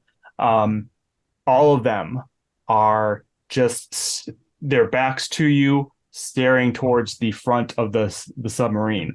On the ground behind them are 4 other sailors who have you can immediately tell they're dead because their heads have just been smashed in. They're covered in blood. Apparently, what you quickly piece together that they have been attacked by whoever, everybody else in this room. Everybody, they don't react to you opening up the door, and they just seem to be looking forward, just kind of swaying back and forth a little bit. And you just hear these murmurs of how beautiful. Okay. Do I see the because on those subs there was a lever that had to be pulled. Do I see the lever? Is it on the other side of the room? Oh yeah, it would be towards the front, right where the torpedo tubes are. I'm going to start firing because we're talking about 1945. This is a different kind of Navy, so I'm going to start firing. You don't think we would do that today? I think we would do that today. I don't know. In this circumstance, we'd have a few more options. They could have fired the things from Yeah. Which, Okay. and I will likewise. At least my attempt is to shove my way through them while I'm firing and hit the fucking button. Okay. And Lieutenant Clark, what are you doing? Yeah, I will stand back and just kind of stare. What You could try throwing your gun at the lever. Killing them? I've thought of Throw that. your gun at the lever. Yeah, and the gun hits the lever and then fires and shoots me. And yeah. Ooh. Don't give Tyler ideas. I'm just I don't care if they bite me or even kill me as long as I can get to that fucking lever first. Okay. Yep. Yeah, I think I'm just standing back. I don't know. I don't know what to like. I'm just aghast at what like we're heading headlong into this situation, and all these fuckers are standing in front of us. Yeah. And then my supervisors are killing them. I mean, I'm looking at it from this standpoint. Second in command of the submarine. The order was given to fire, not by me, but by the captain. It was verbally disobeyed over communications. We come to the room. There's 2 dead sailors who had their head bashed in, and then about 20 of them just swaying, looking in a direction. Yeah, makes sense. Well, no, it's a mutiny and something fruity loopy going on. So, yeah. So we're hearing gunshots through the communication tubes, I'm guessing. Oh yeah. So the commander opens up fire. Lieutenant Clark, you are kind of in, like you said, you're just standing to the side in shock. Not quite sure what's going on. If you change what you start doing, just let me know. And Lieutenant Schwarzkopf, you are moving forward. You said you're going to try to just push your way through to get at the levers or the buttons or whatever you need to do. I'll probably be hitting these guys if they're kneeling. Are they kind of kneeling down? Yeah. No, they're standing. They're absolutely standing. Commander Mellon, go ahead and give me a roll. I just want to make sure that you don't critically fumble or anything like that. Or shoot Schwarzkopf. or shoot him. Yeah. So I rolled a 26, so I can Okay. actually spend 1 luck to make that a pass. Sure. Yeah. You take your first shot. I'll even say that you take your first couple shots, hitting some of the men. Are you shooting them to kill them or just wound them and get them out of the way? Wound them. I'm shooting kneecaps. Okay, so yeah, you very easily do that.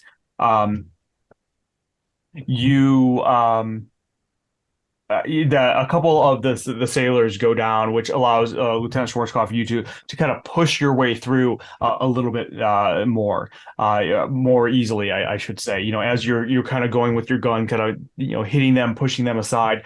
You're not really getting much resistance, and you've kind of made it maybe like halfway through the men. You can see ahead, kind of the panel where you could hit the buttons to release to shoot off the torpedoes. Lieutenant Clark, as this is going on, what are you doing?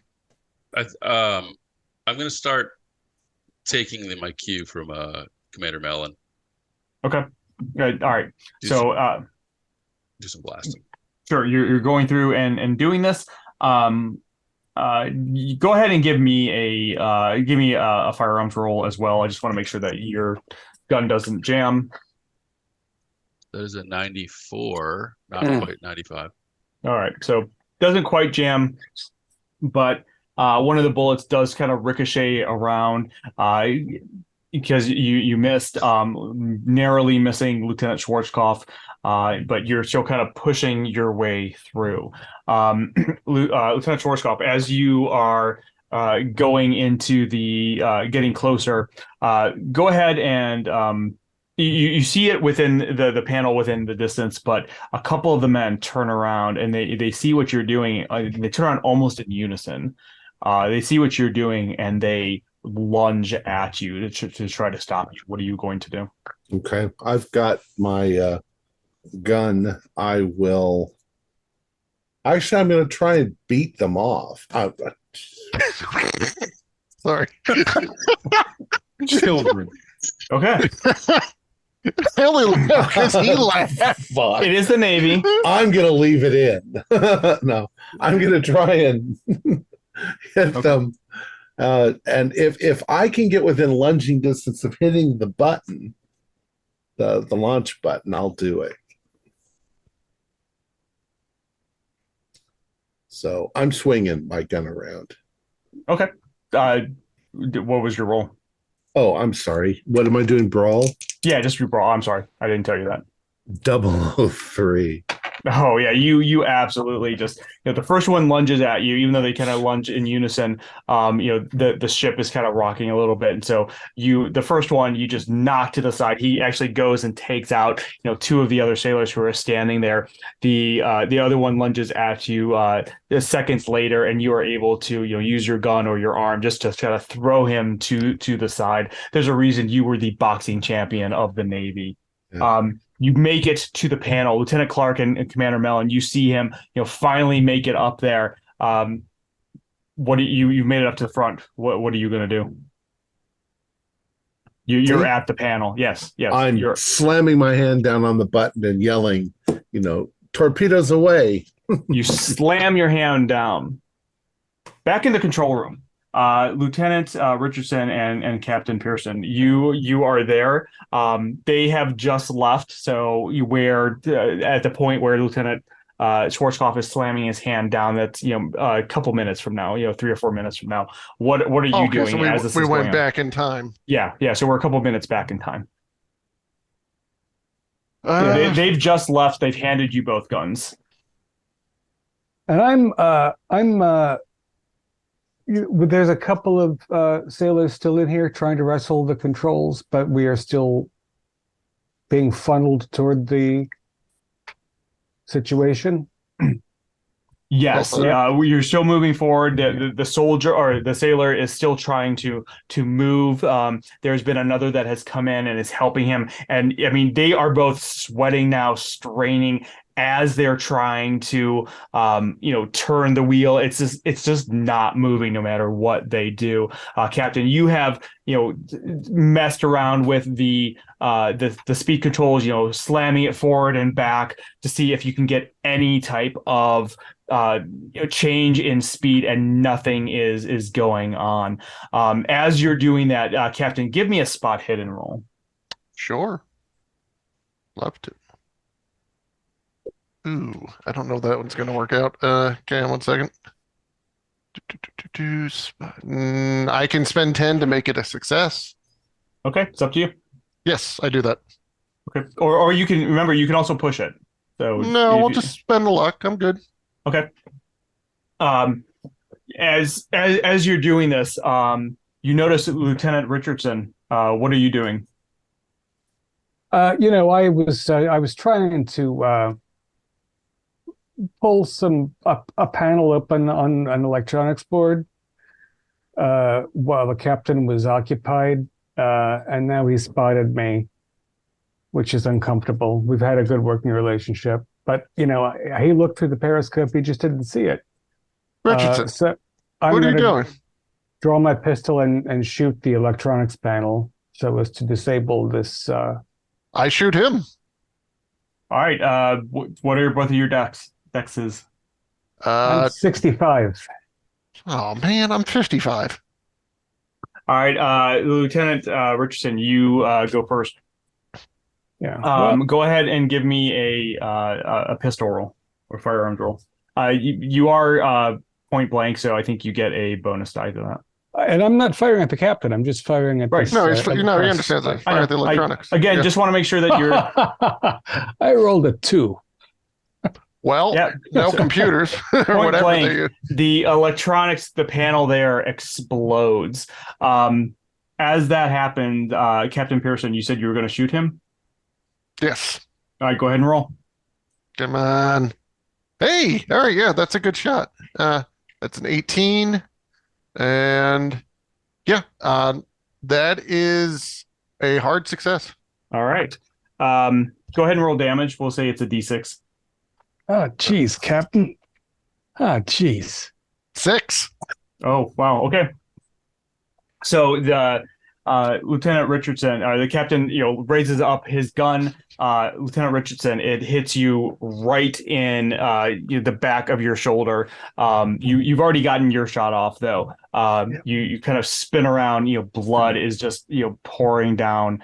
At this point, Lieutenant Schwarzkopf, this is when you have your hand raised. You slam it down onto the torpedo buttons to shoot them off, and nothing happens. Fuck! Just The three of you, even with the control panel broken, that would still work. So is it just weird eldritch stuff happening? Basically, yeah, okay. Yeah. Okay. So the three of you who are in the torpedo room, give me ideas. Give me idea rolls, though. Captain, it's so beautiful. Just I relax. got nothing. I failed my idea. Hard. We are foobar. We're in a pretty pickle now. All right, so Commander Mellon, Commander Mellon, you would know though that for whatever reason the electronics failed, that you can manually mechanically override to fire them off. I thought that's what they were doing. Yeah. I mean, there's a lever right by the tube where it's mechanical. You're literally like pulling a pin out of the torpedo, and it. I think the way that the Lieutenant Schwarzkopf was describing it, that he was I thought there was a button. panel there. Yeah, we'll just go with that. You can still. So with that, with your permission, I'll just give him that order. Like, they disable. I'll say the electronics are disabled. Do it manually, and I'll point, because as XO, I should know exactly where that is, and I'll point. Yeah, absolutely. Point it to him. Since I assume that the other people who are affected in this room are going to try to stop me. I'm trying to kind of climb up on the panel I just hit and then lunge for the lever and pull it down. Okay. Yeah, absolutely. Lieutenant Clark, what are you doing as this happens? The commander has just yelled out the command. The lieutenant is climbing up to lunge at it. I think I'm going to start trying to just shoulder my way through people to try to clear a path, just in case Lieutenant Schwarzkopf doesn't make it. Okay. To them. All right. Give Lieutenant Clark, give me a brawl roll. Lieutenant Schwarzkopf, give me a dexterity roll. That's my dexterity. I'll spend one luck to pass. Okay. Oh, I got a 17. Okay. Out of 60. Okay, so that's at least a hard. It's a hard if I spend. Oh, I picked up my dice and dropped them. What did I just say? 17? 17. If I spend 5 points, it'll be an extreme. Okay. I'll spend 5 points. All right. So, Lieutenant Clark, you start shoving your way through. As you're doing this, all of the other men in the room just start to converge on Lieutenant Schwarzkopf to try to stop him. However, Lieutenant Schwarzkopf, you're able to climb up, onto the panel, dive forward, and you hit the right lever to release the torpedo. You could hear the torpedo fire up, go off into the water. The whoosh that you would expect to hear of the torpedo. You'll hear it. You hear it's loud as shit. Back in the control room. Lieutenant Richardson, you've just been shot. Captain, you are holding the gun at him. The other two sailors that are in there are just looking in total shock at what just happened. To your stations. He was sabotaging the ship, and am I able to get the gun away from him, or is he able to if there's any danger to me where he might shoot back, just gonna shoot him in the head. Lieutenant Richardson, what are you doing? Well, you said he got me in the back of one of the shoulders. I don't know which one. I'm assuming right, but sure. If so, then I've dropped the weapon because that's. I'm just saying, come on, Captain. We've known each other for a long time. You just didn't see how beautiful it is. We're on the way. You can't stop it. You see The how glow, fast we're going? the glow We'll coming talk from about the that soon. periscope is even brighter now. It's almost like filling the room. Have another I'm look, gonna- Captain. Have another look. I'm gonna lower the periscope, and I'd also like to release the emergency radio beacon, which is So- that's what you do if you're about to lose the ship. So If your ship's you- going down, That's an excellent idea, Captain, because other people can find her then. We can bring more people down to see it. It's so And beautiful. at the You don't believe how beautiful it is. oh, I love I'm so it. glad. See, we're getting along fine. I still agree. And then if also possible, I like to do is raise a radio buoy, try and get connection back to command. So you go to We're grab under the ice, Captain. you go to grab This the might work. the periscope to lower it. As you go to grab it, give me a spot hidden roll. Spotting the hiddens. Ooh, extreme success. Awesome. Give me a Oh Give wait, me was a- this one of those ones where you don't want to roll extreme? no. It was to see if you are aware of what's going on. You see a hand start grabbing for your hand as you're going to do that from behind you. Give me I guess Dex. brawl or dodge, whichever one is higher for you. Let's find out. Let's see here. Dodge is a mighty 27, and Brawl is I don't even have that. So we're going with that one. Okay. You don't have brawl? I don't know. You should have at least It's the 25 bottom brawl. I of think. the first Oh, column. fighting Brawl. Okay. Yeah. Well, that's 25. So we'll go with the one that's 27. Ooh. All right. I mean, that's not a botch, but that's 58. So Okay. I rolled a 7, which I in think this you case did a is little at bit better least a than hard. me. Yeah.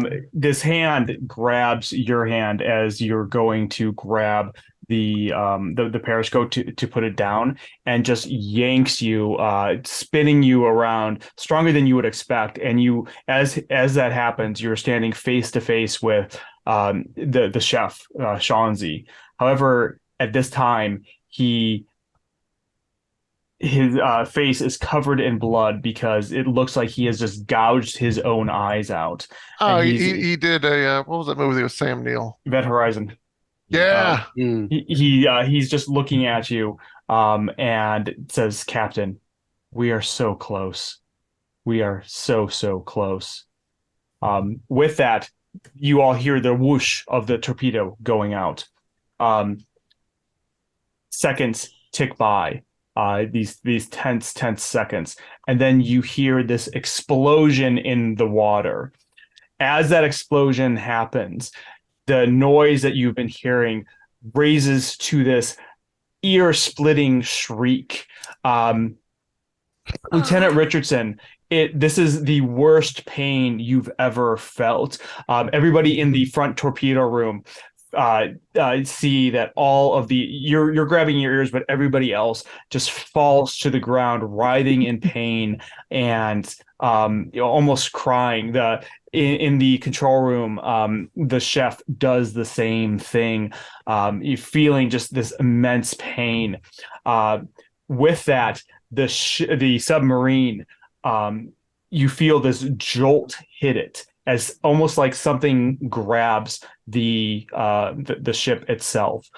You can hear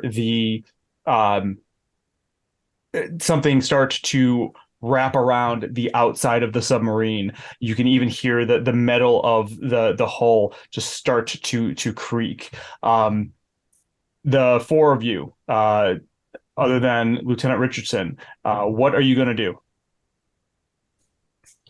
Good God Almighty, we got to get the hell out of. Well, the formula include me, right? Just Yeah. okay. Emergency blow the ballast. All right.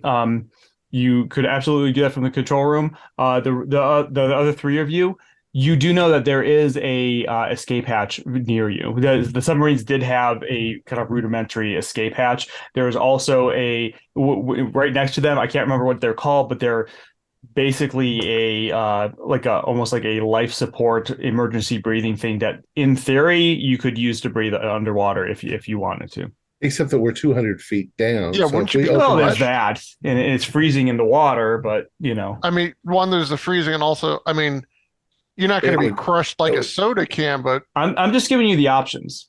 I mean, Yeah, you we wouldn't gotta- be crushed like a soda can, but your eardrums would blow. And we got to get to the higher to the surface before we go out the escape hatch. There's ice above us. yeah, where are you going to go? All right. Right. So- where So what are the three of you doing? we got to get back to the bridge Okay. Yeah. because we don't know anything about chief engineer. No. Yeah. So you the three of you start running towards the front of the ship. Well, I'll just kind of narrate the rest of the stuff that happens. Captain, you blow the ballast. Immediately, the ship starts to lurch up, like you would expect it to. Everybody is kind of forced down by the force of this. The ship rapidly starts to rise, 10, 20, 30 feet, and then immediately stops. Everybody Shit. Gets thrown in the air, falls and falls down, and everything goes quiet. The engines have stopped. Nothing. You hear nothing but this reverberation of that sound, and the tightening of whatever is around the hulls starts to squeeze, and you can even see the hulls themselves start to compress as this is going on. As this happens, the three of you, Lieutenant Clark, Lieutenant Schwarzkopf, and Commander Mellon, you're still more towards the front. You had just left the forward torpedo room. You could hear these squeals of joy coming from the torpedo room, and as you look, you can see almost these luminescent, glowing, ghostly tentacles start going through the front of the ship, not piercing the ship, just like coming through the ship itself, going through all of the men in there, reaching out and coming towards all of you. The last thing you all realize is these things are starting to penetrate the ship as it is starting to implode from the pressure of whatever is outside. Commander Mellon, it's been good to know you. Yep. And with I that, think I do the same. Yeah. with that, the ship comes to an end. Cool. Really good game. Yeah, except Richardson gets to become one with. Yeah. I did it. So when Clark was in the torpedo room and he fired, because right before, there's like, I really don't want to do that. I don't want to shoot my fellow crew members. And then you nearly botched. I thought, I was like, how hilarious would it be if it's like, I don't want to do this. And so like you hit a wall and it ricochets and it kills like two guys. And you just be like, oh no. Cool. So tell us about it. What was it? Cthulhu or? It's underneath the ice shelf in the Ross Sea is basically some unnamed great old one that has been sleeping there for centuries or millennia or however long. The signal that was originally detected, it was basically slowly starting to wake up from its centuries of slumber.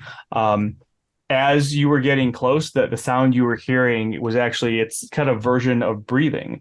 It would go up as it inhaled or whatever, and then it would go down in volume as it exhaled and so on. The closer you got to it, the louder it would be, and the more it's almost like psychic emanations would start to affect the crew.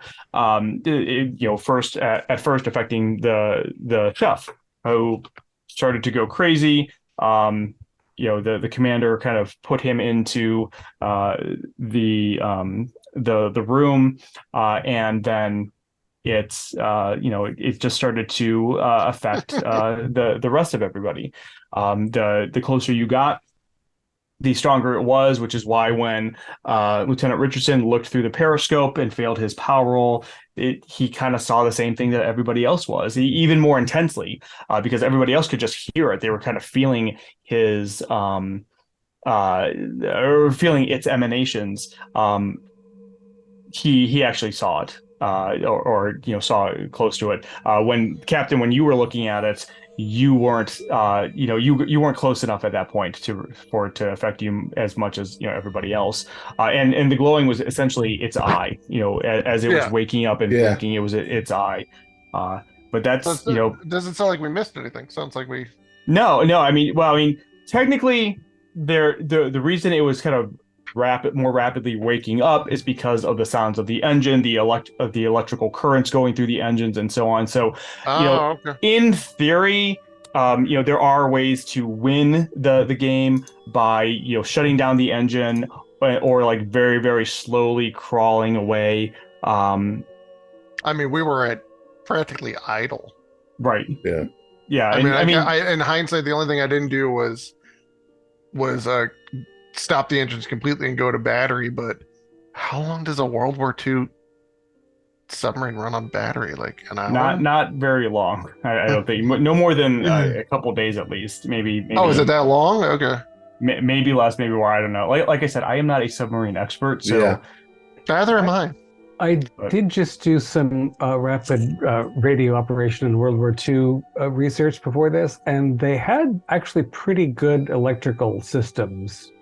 Oh, because of the things they had to do in terms of like low frequency broadcasts from underwater and stuff like that. Like, it was very high tech at the time, which means Bakelite knobs and painted enamel and lots of wiring. Well, yeah, when you shot the thing, it would have been filled with vacuum tubes that would have all exploded, and it would have probably started a fire, which would have been really bad on a submarine. I had a lot of fire suppression. I was gonna say, I was like, you could do a lot on a ship. You're right, that fire is one of the worst things on any ship, especially submarine. But you can also do a lot, though. I mean, you can seal compartments and stuff. Yeah, but it's also sucking up your oxygen. There's reserve, and you can also break out the. I can't remember what it's made of, but they're oxygen candles. Oh yeah. I've heard of those. Cool. What I always found fascinating is that in a submarine, if you have a candle, right, a regular wax candle, and you've lit it, and then the oxygen level gets so low, it just snuffs itself out, and you would think it's like, oh my God, am I gonna pass out? Like, no, actually, your lungs are a lot better than a candle at getting oxygen. Yeah. Yeah. Our players included Joseph Clay, Howard Freeze, David Gassaway, Chance Wooten, and myself, with Tyler Hudak as the Keeper of Arcane Lore. We have a Discord server where you can chat with other members, you can set up private games, and you can learn the finer arts of gameplay and game mastering. We provide audio-only versions of our shows for you to download from Podbean or iTunes. If you'd like to help support our show, please visit our Patreon account. Just $1 a month helps us a lot. Like, share, and subscribe to our channel, and punch the bell icon for updates on our latest shows. And leave us some comments. We enjoy reading them and answering any questions you might have. This is Thom Raley, together with all the members of our gaming club, inviting you to journey with us once again into the darkness for another adventure into the universe of H.P. Lovecraft and the Call of Cthulhu role-playing game. Until next time, good luck and good gaming.